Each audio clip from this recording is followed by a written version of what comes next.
लेकिन बेटी ऐसा पारस है जो एक नहीं, दो नहीं, तीन तीन, चार चार परिवारों में सोना बना देती है, उसमें सोना उगल देती है। पारस, ऐसा पारस।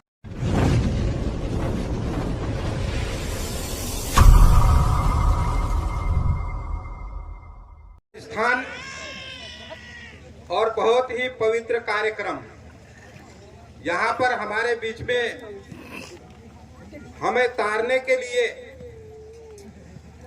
और हमारा बेड़ा पार करने के लिए,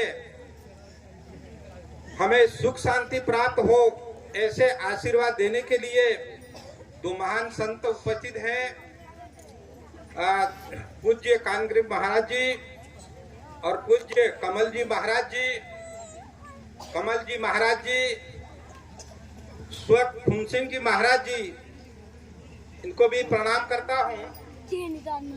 महाराज जी के साथ में जैसे कि हमारे संचालक महोदय ने कहा है कि चौरानों से अभियान चलाया, तो महाराज जी का आशीर्वाद था, तब से ये अभियान जरूर चल रहा है और धीरे धीरे कहीं हम पड़ाव पे जा रहे हैं, ऐसा महसूस हो रहा है।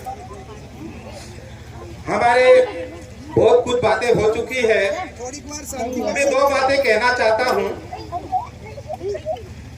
बेटा अगर वारिस है तो बेटी पारस है, इस शब्दों को समझना।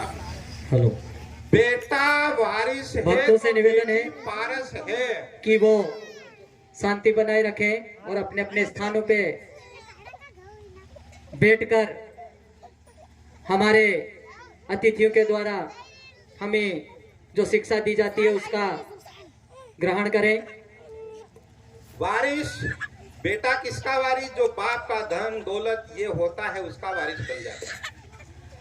लेकिन बेटी ऐसा पारस है जो एक नहीं, दो नहीं, तीन तीन, चार चार परिवारों में सोना बना देती है, उसमें सोना उगल देती है। पारस, ऐसा पारस है। बेटा दवा है तो बेटी दुआ है। क्या है? बेटा दवा यानी कि सहयोग करता है, लेकिन बेटी हमेशा के लिए दुआ करती है कि मेरा दोनों, ये परलोक भी, मेरे माता पिता, मेरे परिवार का ये परलोक भी और वो परलोक भी सुंदर हो जाए। बेटा आन है तो बेटी गुमान है। जिस घर में बेटी नहीं है वो घर शमशान है, ये ध्यान रखना। बोले जगदम्बे माता की। ये बेटी का महत्व है। भगवान शिव कहते हैं शिव पुराण में कि वेदों से भी महान शास्त्र नारी है। क्या कहते हैं? वेद माने इतने पुराने वेद है, उनसे भी महान शास्त्र वो है, नारी है। उस ताकत को हम पुरुष वर्ग नहीं पहचान पाया। ये क्या चीज है? क्या कर सकती है? देश में राजा और प्रजा में गुरु, समाज में गुरु। देश में राजा, समाज में गुरु, घर में परिवार में पिता और घर में स्त्री, नारी शक्ति। ये बहुत ही महत्वपूर्ण है चारों। इन चारों में से एक भी रूठ गया तो ये संसार नहीं चलता है। वो ताकत है नारी शक्ति, लेकिन हमने इसको नहीं पहचाना। इस माता को, इस देवी को, इसको नहीं पहचान पा रहे हैं। अभी भी केवल हम ये समझते हैं हमारा समाज कि ये क्या है, क्रय विक्रय की वस्तु है, भोग विलास की वस्तु है, इसके अलावा नहीं। इसीलिए हम दर दर भटक रहे हैं। आज गांव छोड़ के इतने लोग यहाँ पर, इतने थोड़ी इन गाँव में है। गांव में बहुत प्रजा है, लेकिन आधे आधे ऊपर गांव खाली है, बाहर भटक रहे हैं। कहां से कहां पड़े, साथ में ये देवियां भी भटक रही है। क्या कारण? कि हमने इनकी इज्जत, मान, सम्मान, ताकत और शक्ति, भक्ति, मुक्ति को भुला दिया, अब जान भी नहीं रहे। इसका कारण है आज हमारा समाज भटक रहा है। कोई भी नहीं जान रहा है, कोई भी नहीं समझ रहा है कि ये क्या है। बस आज तो यहाँ तक, मैंने तो, अब बुरा लगे कोई भाई को तो ठीक है, लेकिन एक भगत की बात सुनाऊं मैं। एक भगत महात्मा अपनी बेटी की सगाई करी, हमारे ही आसपास के हैं। 1 लाख रुपया वहां से ले आया, शादी करूंगा इस साल। बेटी को नहीं जमा, बेटी अलग गई। वहां से 1.5 लाख रुपए ले लिए कि नहीं मेरी बेटी नाबालिग है, सोको ने तुम्हें रिपोर्ट करो, फंसाऊंगा, झगड़ो आ लो बेटी लो। बेटी का 1.5 लाख रुपया वहां से ले लिया। वहां से लाया, तीसरी जगह भंगड़ी करके दी। उस नारी को, उस देवी को वेश्या बना दिया। ये अच्छी बात है क्या? हमारे लिए शोभायमान है? ये हमारे समाज के लिए अच्छा है क्या? इस देवियों के लिए, शक्ति के लिए अच्छा है क्या? ये सोचने पर आप लोगों के बीच में ये प्रश्न मैंने छोड़ दिया। ये चीजें आज मंडियों में इधर उधर जो हो रहा है, भाव तोल मोल, इनको हमको भाइयों बंद करना पड़ेगा। हमारे माननीय प्रदेश के अध्यक्ष भाई कल सिंह जी ने 3 डी पर व्याख्यान दिया था। डी डी डी, दहेज, दारू और डीजे।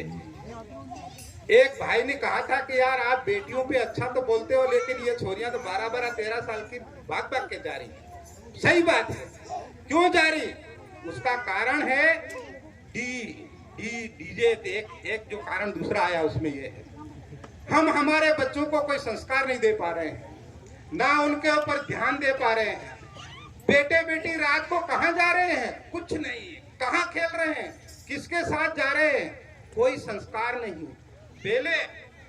पहले 30 साल पहले बेटी जवान हो जाती थी, गांव का किसान का बेटा या कोई भी बेटा, काका में बेटा साथ में जाते खेलते आते थे, लेकिन ये चीजें कभी नहीं जानते थे कि ये क्या चीज होती है। आज का बच्चा हमने खुले छोड़ दिए, उनको बकरे कुकड़ू जैसे छोड़ दिए, भटक रहे हैं, जा रहे हैं, बर्बादी हो रही। कौन डूब रहा मेरे भाइयों? ये हम ही डूब रहे, ये समाज हमारा डूब रहा है। इसलिए इन चीजों के प्रति हमको जागना पड़ेगा। मैं आप सबसे आग्रह करता हूं, क्योंकि महान गुरु हमारे बीच में बैठे हैं, मेरा एक ही आह्वान है, आग्रह है कि जहां भी अभी हमारे यहाँ मौसम शुरू हो गया है, पूरे जिले में अभियान चल रहा है ये 3 चीज बंद करने का, और लगभग 60% बंद हो चुका है। दहेज में तो बहुत कुछ सफलता मिल गई है, और सब चीजों में मतलब सफल हो रहे हैं।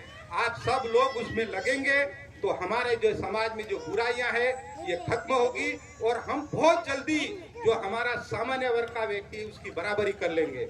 अगर यहाँ हमने ये नहीं कहा, रोका इसको, तो बस वही कोटा सूरत वहीं पे भटकते रहेंगे। इसलिए सभी से, बहनों माताओं से, आप शक्तियों से मेरा आह्वान है कि हम जब शक्ति आंदोलन करेंगे, जब शक्ति का अभियान चलाएंगे, दैविक शक्तियों के अभियान चलेगा, जुलूस निकलेगा, आपकी भागीदारी होगी समाज को जागरण करने के लिए। और आज सब जितने भी भाई यहाँ भगत बैठे हैं, आपसे मेरा विनम्र निवेदन है, आप इस अभियान में सहभागिता अपनाएं और समाज को आगे बढ़ाने में अपनी मदद करें। यही आह्वान है। सभी को प्रणाम, राम राम। धन्यवाद।